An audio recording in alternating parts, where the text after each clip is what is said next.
Memoirs of Hypsicles, The Heart and the Knife.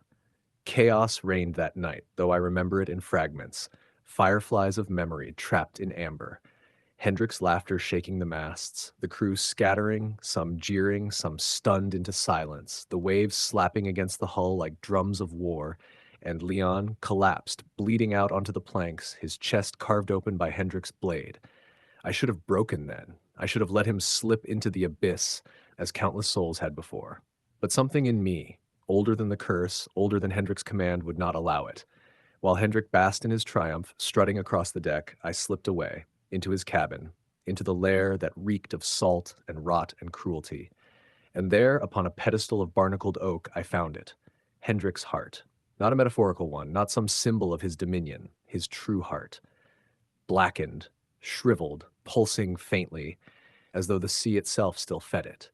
It beat in a glass chest, the sound like distant drums beneath the waves.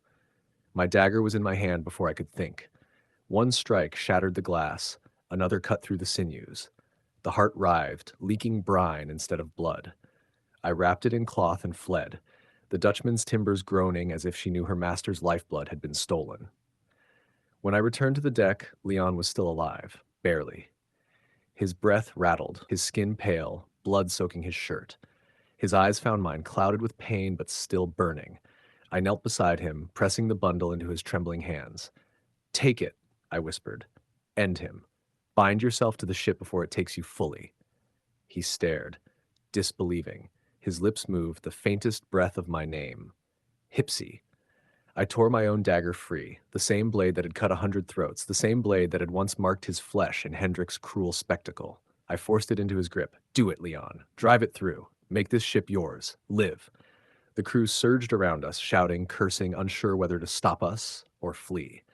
Hendrik turned, his roar shaking the masts. Tentacles writhed, eyes blazing. Leon's hand shook. His chest heaved, blood bubbling at his lips. For a heartbeat, I thought he would falter. Then he clenched his jaw, bared his teeth, and with a cry that split the cursed sea itself, he drove the dagger down. The blade pierced the heart. It shrieked, a sound like whale song, twisted into agony, echoing through wood and sail and bone. The Dutchman shuddered, lanterns bursting, timbers groaning as though torn apart from within. Hendrik staggered, clutching at his chest, his roar breaking into a wet gurgle. He collapsed, tentacles writhing, barnacles crumbling to dust. His body burst into brine and foam, scattering across the deck like spindrift. And Leon, he collapsed too, the dagger slipping from his hand, the ruined heart dissolving into salt. His eyes fluttered, his chest rising shallowly, but he lived. Not as he had before, not as mortal man. The Dutchman moaned, and I felt it, the bond shifting, snapping, reforming. The ship recognized him. His life was now her keel, her mast, her sails. He was bound, as I was bound, but not as crew, as master. The crew fell to their knees, not in reverence, but in instinct. The Dutchman had a new captain. I cradled him against me, his blood soaking into my shirt, his lips trembling as they formed words only I could hear. "You damned me." "Yes," I whispered, my mouth brushing his ear, "and I'll damn myself 1,000 times more to keep you." His breath shuddered, his hand clutching weakly at my chest. For the first time, he did not push me away. That night, Hendrik's reign ended, and Leon's curse began.